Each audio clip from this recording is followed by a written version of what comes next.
WWE के 10 ऐसे बड़े सीक्रेट्स जो कि वो कभी किसी को बताते नहीं है लेकिन ये हो गए थे गलती से कैमरा पर एक्सपोज। क्या है जानेंगे आज की इस वीडियो में, तो आप इस एंड तक देखते रहें। चैनल पे नए हैं तो सब्सक्राइब करें और उस नोटिफिकेशन बेल को दबाना ना भूलें।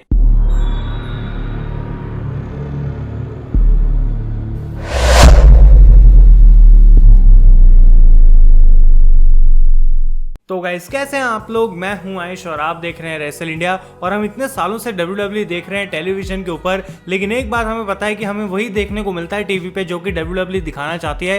और जो चीज़ें बिहाइंड द सीन्स वो छुपाना चाहते हैं वो यूजुअली छुपा लेते हैं। लेकिन कभी कभी ऐसा हो जाता है कि ना चाहते हुए भी कुछ चीज़ें ऐसी हमें दिख जाती हैं जो कि WWE हमें दिखाना नहीं चाहती थी, या फिर कोई फैन उसको कैप्चर कर लेता है और वो पूरी दुनिया को पता लग जाती है। तो हम ऐसे 10 सीक्रेट्स के बारे में बात करेंगे इस वीडियो के अंदर जो कि एक्सपोज हो गए थे गाइस। और उससे पहले मैं कहना चाहूंगा फटाफट से आप इस वीडियो को लाइक कर दीजिए। 1500 लाइक्स का हम रखेंगे यहाँ पे इस वीडियो में गोल। तो लिस्ट को स्टार्ट करते हैं नंबर 10 से गाइस। और यहाँ पे ये बात है साल 2014 की, जब मंडे नाइट रॉ की स्क्रिप्ट हो गई थी लीक। अब हम जानते हैं कि WWE के सारे शोज पूरे स्क्रिप्टेड होते हैं। इनफैक्ट सारी wrestling companies around the world जो अपनी स्टोरी लाइंस है उनको अच्छे से स्क्रिप्ट करती हैं, लेकिन हमें एक्चुअली में कभी देखने को नहीं मिलता कि वो स्क्रिप्ट की कैसे जाती है या फिर वो स्क्रिप्ट में लिखा क्या होता है जिसको देख के सुपरस्टार्स परफॉर्म करते हैं। लेकिन साल 2014 में ये चीज बदल गई थी गाइस, क्योंकि समर स्लैम से पहले एक मंडे नाइट रॉ के अंदर हमें देखने को मिलता है कि या तो किसी कैमरामैन या फिर कमेंट्री टीम के किसी बंदे ने अनाउंसर्स टेबल पे पूरी रॉ की स्क्रिप्ट वहीं की वहीं छोड़ दी और किसी फैंस ने फटाफट से वहां से फोटोज खींच ली और इसकी वजह से पूरी 9 पेज की जो स्क्रिप्ट है वो लीक हो गई। अब जैसा कि आप स्क्रीन पे देख सकते हैं इस पूरी स्क्रिप्ट में एक एक चीज लिखी हुई है लिटरली गाइज। और लोग सोचते थे पहले कि जो प्रोमो सुपरस्टार्स बोलते हैं यार वो तो रिंग में आके खुद बोलते होंगे, लेकिन जैसा कि आप यहाँ पे देख सकते हैं एक एक वर्ड लिखा हुआ है। जैसे ब्रे वायत और जॉन सीना के प्रोमो का किसको क्या बोलना है, किसकी एंट्रेंस होने वाली है ब्रेक के टाइम पे, कितने सेकंड का हर चीज रहेगी, किस तरीके से मैच फिनिश करा जाएगा। मतलब अनबिलीवेबल लगता है कि एक्चुअली में कोई बंदा इस चीज को लिखता है बैठ के और वो फिर सुपरस्टार्स को दी जाती है। वो पन्ना उठाते हैं और उस प्रोमो को याद करते हैं और उसके बाद जाके रिंग में डिलीवरी देते हैं। तो ये काफी शॉकिंग सी चीज है और मुझे नहीं लगता कि WWE के अलावा इतनी ज्यादा स्क्रिप्टिंग और किसी कंपनी में होती है। लेकिन गाइस अब आपको एक अच्छा आइडिया मिल गया होगा इन फोटोज को देख के कि आखिर एक WWE शो की स्क्रिप्ट एक्चुअली में दिखती कैसी है। नंबर 9 की हम बात करते हैं गाइस, तो ये हैं WWE के एडिटेड क्राउड्स। अब हम जानते हैं कि जो फैंस हैं वो अपने हिसाब से सुपरस्टार्स को चीयर या बू करते हैं, लेकिन WWE की कुछ एक्सपेक्टेशंस रहती हैं अपने फैंस से कि अगर हम इस सुपरस्टार को अच्छा दिखा रहे हैं तो उसे चीयर ही मिलेगी, बुरा दिखा रहे हैं तो उसको बू ही मिलेगी। लेकिन ऐसा हमेशा उनके हिसाब से होता नहीं है और बहुत बार ऐसा होता है कि WWE इन चैंट्स को एडिट कर देती है ताकि हमें सुनाई ऐसा दे कि शायद उनको वो कुछ और ही रिएक्शन मिल रहा है। तो इस चीज का जो पूरा एग्जाम्पल है वो आप देख सकते हैं इस वीडियो में।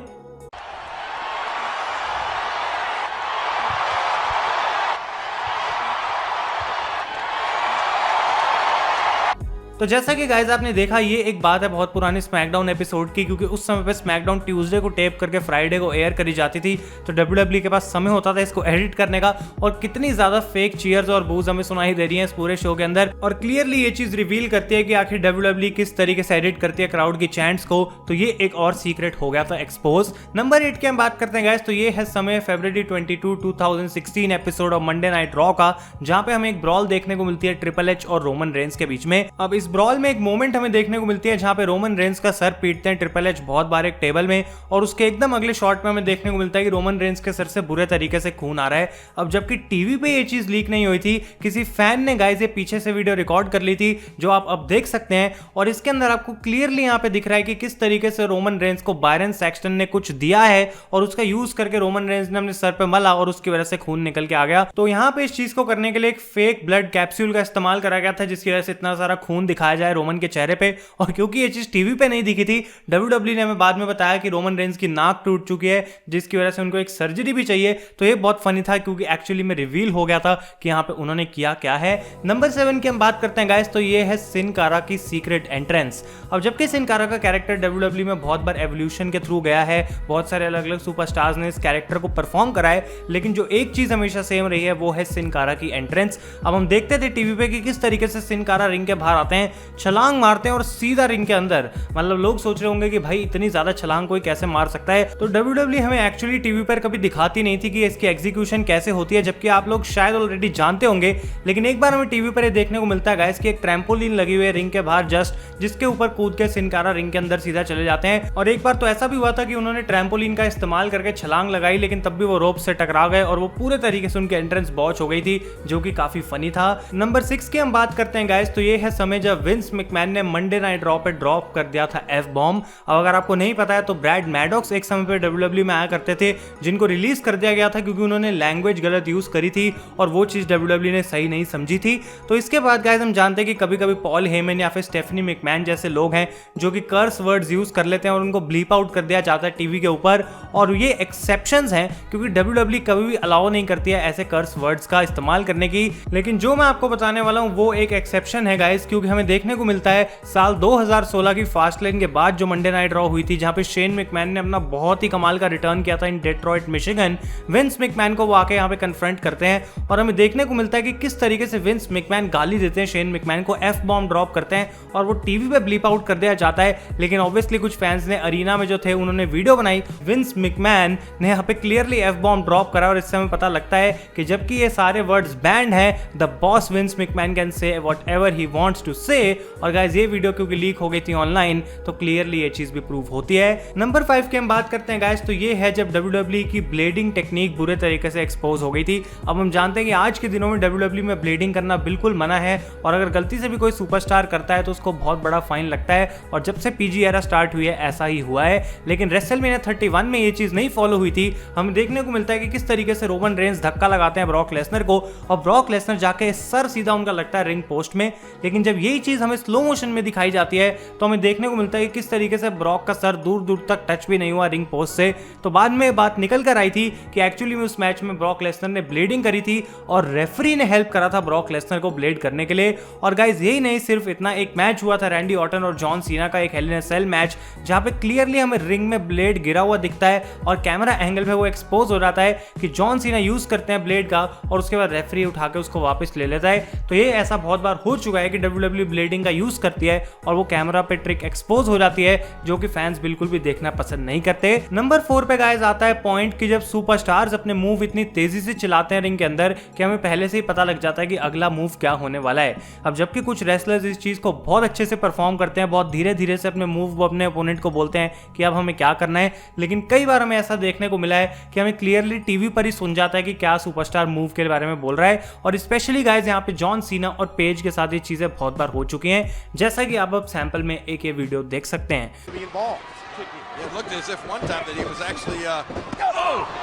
तो इस वीडियो में हमें क्लियरली दिखता है किस तरीके से जॉन सीना किक करने को कहते हैं सीएम पंक को, और बिल्कुल वैसा ही यहाँ पे पंक ने भी करा। और ये इकलौती बार नहीं हुआ था गाइस, बहुत बार सीना के साथ ये चीज हो चुकी है और फैंस कहते हैं कि सीना को अपनी इस चीज पे काम करना चाहिए कि वो बहुत तेज तेज जो है वो अपने मूव्स चलाते हैं। तो ये एक और चीज थी जो लाइव कैमरा पे एक्सपोज हो गई थी। नंबर 3 की हम बात करते हैं गाइस, तो ये है बात नाइट ऑफ चैंपियंस 2015 की, जहां पे हमें मैच देखने को मिला था सेथ रॉलिंस और स्टिंग के बीच में। और इस मैच में एक मोमेंट आती है जहां पे सेथ रॉलिंस एक टर्न बकल बॉम्ब लगाते हैं स्टिंग के ऊपर, जिस मूव ने स्टिंग का एक्चुअली में करियर खत्म कर दिया था गाइस। और यहाँ पर हमें क्लियरली देखने को मिलता है उस टाइम पे कि स्टिंग बहुत ज्यादा जो है वो चोटिल लग रहे हैं और उनसे उठा भी नहीं ऊपर जा रहा था। तो इससे पहले कि मैं एक्सप्लेन करूं गाइस, आपको एक छोटी सी क्लिप यहाँ पे देखनी पड़ेगी।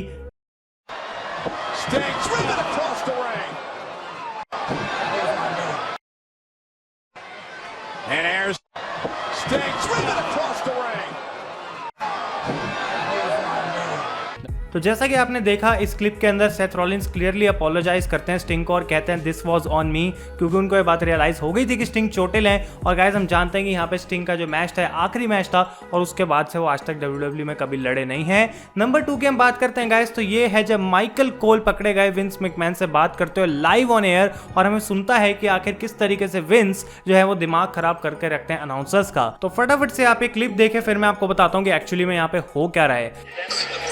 Do you want me to say that every time? Because I said it a shitload of times tonight.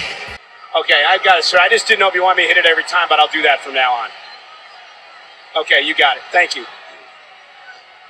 तो हमें देखने को मिलता है इस क्लिप में गाइस कि यहाँ पे माइकल कोल जो कि बैठे हुए हैं वो विंस मैकमैन से बात कर रहे हैं, और जबकि विंस की आवाज हमें सुनने को नहीं मिलती। इस बात का हमें थोड़ा सा आइडिया लगता है कि इन दोनों के बीच में बहस हो रही थी, और इतने सालों से विंस मैकमैन जो है कान में बोल रहे हैं माइकल कोल के। तो आप क्या सोच सकते हैं कि किस चीज से गुजरते हैं हर हफ्ते माइकल कोल, और तब भी वो इतने सालों से वहां पे बने हुए हैं। तो डेफिनेटली उनको इस चीज के लिए मैं कमेंट करूंगा। और अगर आप सोच रहे हैं कब की बात है, तो दिस वाज द फ्राइडे में 23 2014 एपिसोड ऑफ स्मैकडाउन। और इसी के साथ आते हैं हम गाइस अपने फाइनल नंबर 1 पॉइंट पे, जिसका नाम है द MSG कर्टन कॉल, या फिर इसको बोला जाता है व्हेन द क्लीक ब्रोक केफेब। अब अगर आपको नहीं पता है तो क्लीक एक फैक्शन थी WWF में, जिसमें Scott Hall, Kevin Nash, Shawn Michaels, triple H और एक्स पाक हुआ करते थे। और उस समय WWF और बाकी सारी प्रमोशंस जो थी वो ऐसे प्रिटेंड करती थी कि जो भी वो हमें टीवी पर दिखा रहे हैं वो बिल्कुल सच है, यानी कि अनस्क्रिप्टेड है। और अगर किसी दो सुपरस्टार्स के बीच में रिंग के अंदर लड़ाई हो रही है तो सच में भी वो रियल लाइफ में दुश्मन है, और बिल्कुल इस चीज को प्रोटेक्ट करा जाता था कि ये किसी को पता ना लग जाए कि ये सारी चीजें स्क्रिप्टेड हैं। तो गाइस ये है बात 1996 की, जब केविन नैश और स्कॉट हॉल ने अपना कॉन्ट्रैक्ट साइन कर लिया था WCW के साथ, और वो WWF छोड़कर जाने वाले थे। अब इन दोनों का जो आखिरी मैच था WWF में वो MSG यानी कि मैडिसन स्क्वायर गार्डन में एक लाइव इवेंट में हुआ था, जहां पे क्लीक के मेंबर्स ही आपस में लड़े थे in a tag team match. तो ट्रिपल एच और Shawn Michaels against Scott Hall and Kevin Nash हमें देखने को मिलता है गाइस। और मैच के बाद होती है कमाल की चीज, क्योंकि ये चारों लोग आके आपस में गले मिलते हैं, और ये कोई ना कोई बंदा ऑब्वियसली रिकॉर्ड कर लेता है, और ये फुटेज इतने बुरे तरीके से लीक होने लग जाती है ऑनलाइन गाइस कि सबको ये दिख जाता है कि जबकि ये बंदे रिंग के अंदर तो राइवल्स थे, तो एकदम से क्या हो गया यहाँ पे, और ये बंदे गले क्यों मिल रहे थे मैच के बाद। और ये WWF की हिस्ट्री में पहली बार ऐसा हुआ था जब उनको एडमिट करना पड़ा कि हमारा प्रोडक्ट पूरे तरीके से स्क्रिप्टेड होता है, और उस समय पे ये चीज जबकि बचानी इतनी जरूरी थी वो हमें देखने को नहीं मिला। और सिर्फ ट्रिपल एच को इस चीज के लिए पनिशमेंट दी गई थी विंस मैकमैन की तरफ से, क्योंकि नैश और हॉल तो कंपनी छोड़कर जा रहे थे, और शॉन माइकल्स उस समय पे WWE चैंपियन थे। तो गाइस ये थे 10 ऐसे बड़े सीक्रेट्स जो कि WWE हमेशा छुपा के रखना चाहती है, लेकिन तब भी एक समय पे वो लीक हो गए और फैंस को पता लग गए। तो अगर आपको ये वीडियो पसंद आई है इसे लाइक करें, और ऐसी वीडियोस के लिए हमारे चैनल को सब्सक्राइब करें। Thank you so much for watching. मैं हूं आयुष और आप देख रहे हैं रेसल इंडिया।